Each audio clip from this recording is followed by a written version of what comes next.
What's poppin', you guys?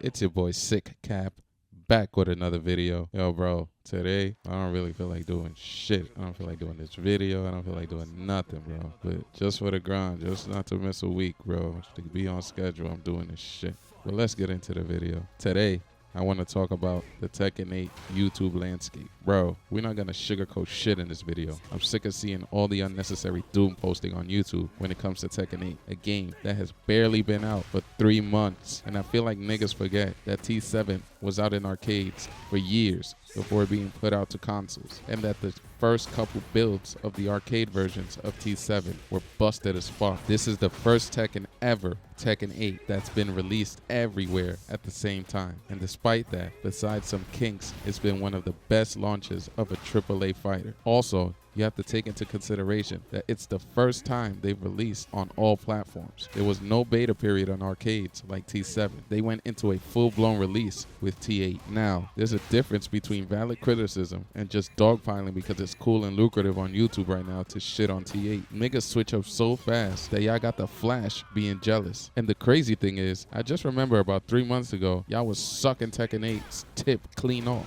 Y'all was just saying how Tekken 8 was one of the best fighting games ever. And those same niggas are switching jerseys so quick, saying that the game sucks. All this is in 3 months' time. The game hasn't even hit the 6-month mark yet. And these are the same niggas that just hop on Twitter to check if people are shitting on T8 or not. If they see T8 getting shit on, then they start rubbing their hands like they're Birdman because they're about to make a YouTube video shitting on it also. It's not genuine. It's like these niggas have an agenda because their fighting game is on the sideline seeing what an actually good fighting game looks like. Let's lay all this shit out on the table. Out of the so-called Big 3, air quotes, no Kendrick, but it's just Big Me when it comes to Tekken 8. Mortal Kombat, it's ass that's been baking in the Sahara Desert. That shit is trash. WB is using that shit as a tax write-off. It's sad because Mortal Kombat has so much promise, but them niggas aren't supporting it like they should have been and like they should be. Niggas had to basically wait 6 months to a year for an update. That shit is wild. Mortal Kombat isn't even in the conversation. Street Fighter 6 is probably the only one that maybe can hold a candle to Tekken 8. Great launch, launched as a full-blown game, brand new adventure mode, good story for a fighter, looks great, and a lot of newcomers to play as. If you like the Street Fighter formula, it's just more of that, with a couple of new mechanics or the same mechanics with a different twist, depending on who you ask. Like Drive Rush, which is all a different take on the focus attack mechanic that was introduced back in Street Fighter 4. Before the release of Tekken 8, Street Fighter 6 was going to be my main game, just so you have some context.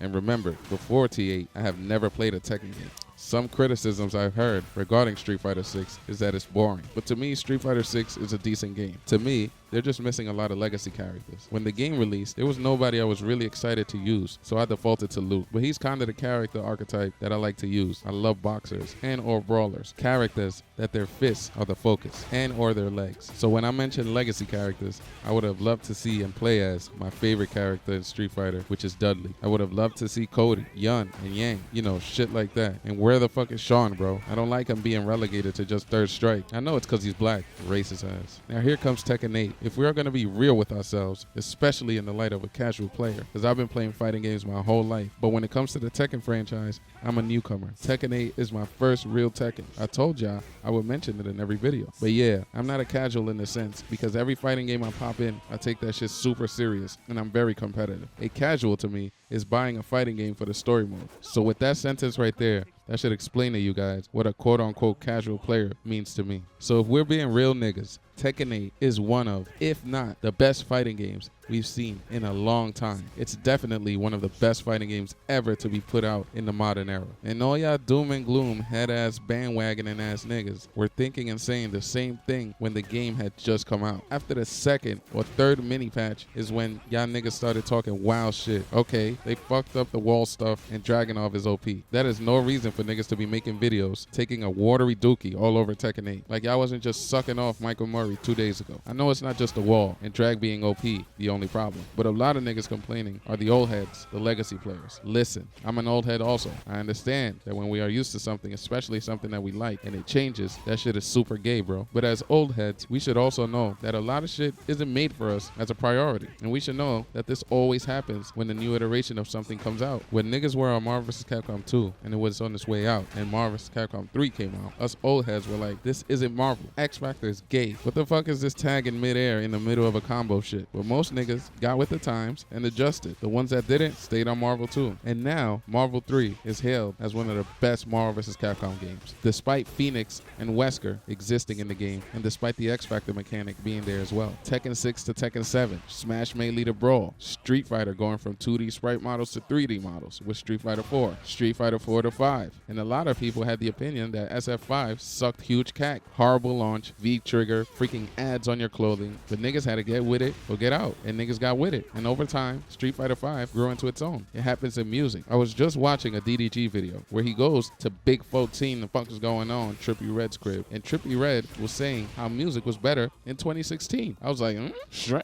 The fuck you talking about? That's around the era where all the old heads were saying that hip-hop is dying and that shit is in the toilet. Joe Budden was on an I Despise Yachty promo tour back then. Like, that era sucked BBC when it came to hip-hop purists. But that was Trippie and them's era. And he feels that music in 2016 was way better than music in 2024. As a old head, I was shocked. But thinking about it, I understand it. That was Trippie's formative years. And he's becoming an old head himself amongst his peers. Even though he hasn't touched 30 yet. But to his 16, 17, 18, 19-year-old, Trippie is old as fuck. So, bro, put this into perspective, bro. Tekken 8 hasn't even been out a year yet, let alone 6 months. I know we're in the microwave instant Uncle Ben's 1-minute rice era, but we gotta look at the landscape, bro. MK is being left to rot. NRS nor WB give a bit of a shit about their game. There's this YouTuber, I forget his channel name, some big handsome black army nigga. He's a DOA player. He made a video that I found so true. He was flabbergasted seeing the Tekken community complaining about Tekken 8. He was saying how at least we have developers who care about the game they made, and developers who try to listen to the community feedback, and developers who are going to support their game. Bro, we had a TA update like a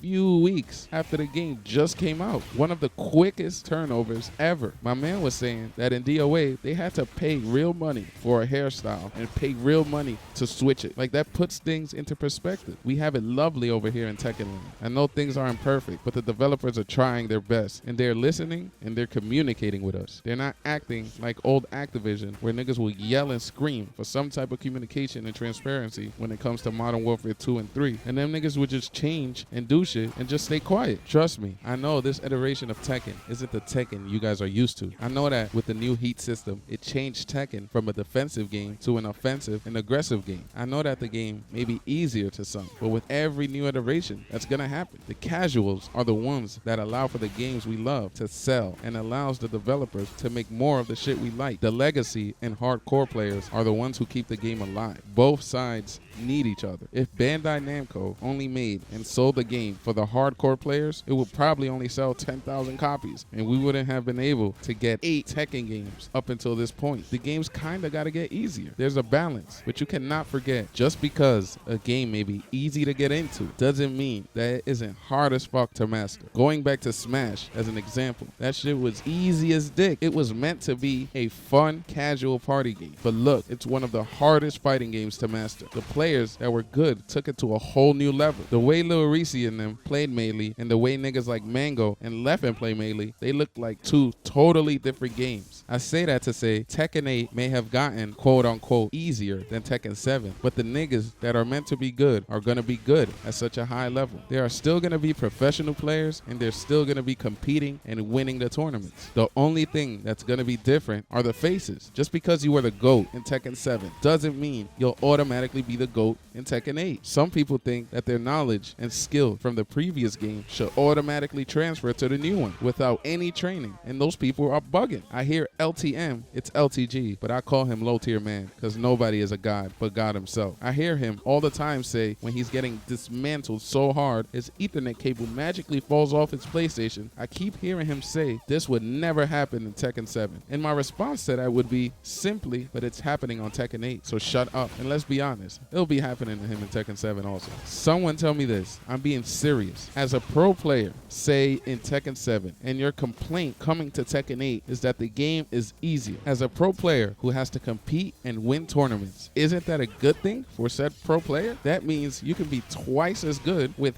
half the work. So if it's on an easier game in general, but you were one of the best in what you would consider a harder game, wouldn't you be a fucking superhero in the easier version? I don't know. I think someone put weed in my brownie. But there's no reason for all the doom and gloom so early, you guys. Give it time. Give yourselves some time as a fighting game player, especially the pros, Arsenal, Nee. Just because you guys were and are Tekken 7's greatest doesn't mean that you guys are going to adjust and learn Tekken 8 in 5 minutes. I know that the tournaments don't stop, and that's how you guys provide. But fighting games in general are just hard, you know? And I'm sure you guys know that better than anybody else. If y'all were able to solidify yourselves in Tekken 7, y'all can do the same in Tekken 8. Just maybe not as rapidly as before. And to all the YouTube creators, you guys need to stop with the shitting on Tekken 8 videos. Like I said, constructive criticism is fine and it's necessary, but the being negative just cause it's ridiculous and y'all look stupid. Shout out to Lotus Asakura and FDX. They're critical of the game when they need to be, but underneath they know that we have an excellent game on our hands and that we're going to be playing and supporting it for years to come. Also,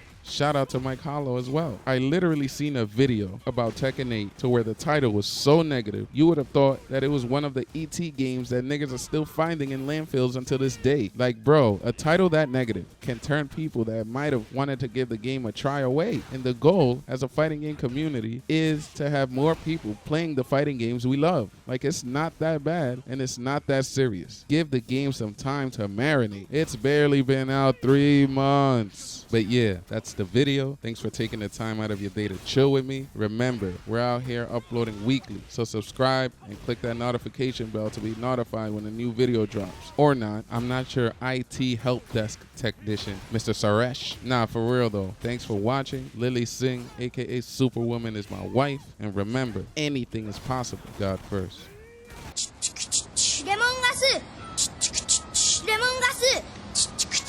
레몬 가스